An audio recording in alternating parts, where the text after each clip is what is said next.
नमस्कार। निष्कर्ष भारत देख रहे हैं आप। आपके साथ मैं स्नेहा गुप्ता। बिहार में लोकसभा चुनाव हो रहे हैं और लोकसभा चुनाव में जिस तरीके से परिवारवाद की झलक देखने को मिल रही है, उसके बाद कयासों का बाजार गर्म हो चुका है। पांचवें चरण में जो भी चुनाव हो रहे हैं, उनमें कौन कौन से प्रत्याशी ऐसे हैं जिनमें परिवारवाद की झलक देखने को मिल रही है। सबसे पहले तो दो सीटों की बात हम कर ले, सारण और हाजीपुर की। यानी कि एक तरफ है राजद सुप्रीमो लालू प्रसाद यादव की बेटी रोहिणी आचार्य और दूसरी तरफ है चिराग पासवान यानी कि रामविलास पासवान के पुत्र। और दोनों की नज़र है और परिवारवाद की झलक पांचवें चरण के चुनाव में देखने को मिल रही है। हम बात करेंगे आज इन 5 सीटों की और किस तरीके से परिवार के बड़े लोगों की इज्जत अब बच्चों के हाथ में आ गई है।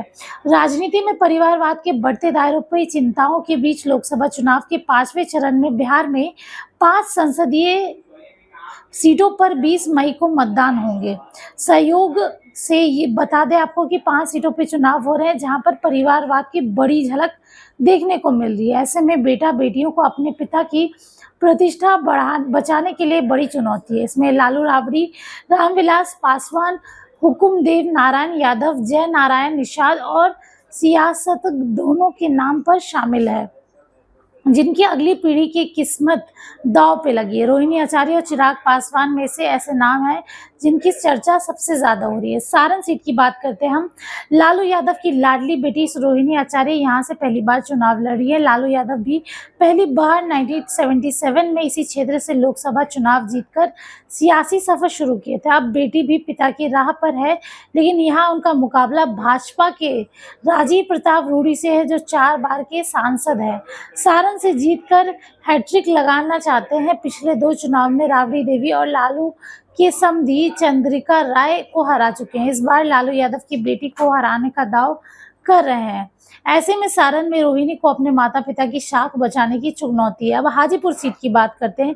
रामविलास पासवान के नाम हाजीपुर के रिकॉर्ड वोट से चुनाव जीतने का रिकॉर्ड है।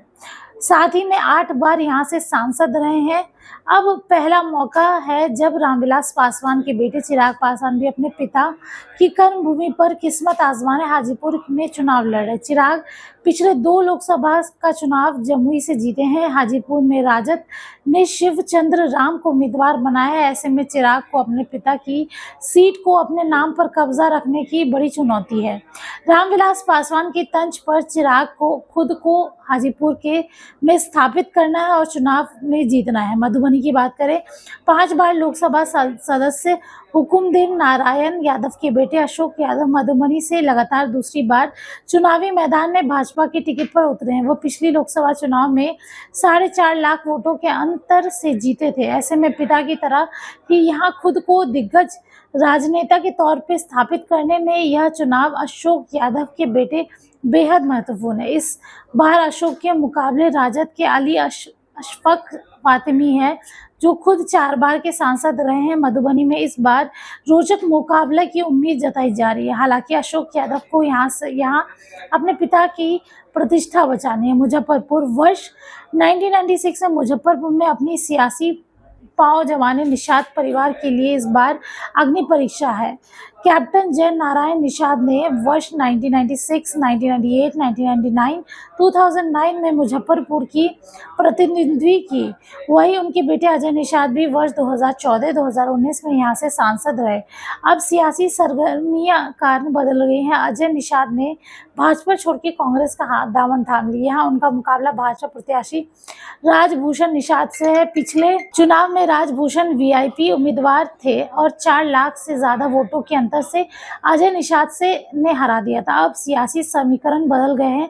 ऐसे में अजय निषाद को साबित करना है कि चुनौती है कि वो अपने पिता जय नारायण निषाद की भर्ती भी अपने ही जैसे जय नारायण निषाद की भांति ही अपने चेहरे पर चुनाव जीता सके। तो देखिए, ये सारी सीटों पर चर्चा हो रही है और परिवारवाद की जो बात हो रही है वो भी आपको देखने को मिल रही है, झलक देखने को मिल रही है। किस तरीके से परिवारवाद पे तो बातें होती है, लेकिन ऐसे कई सीट हैं जहां पे परिवारवाद की बड़ी झलक देखने को मिलती है।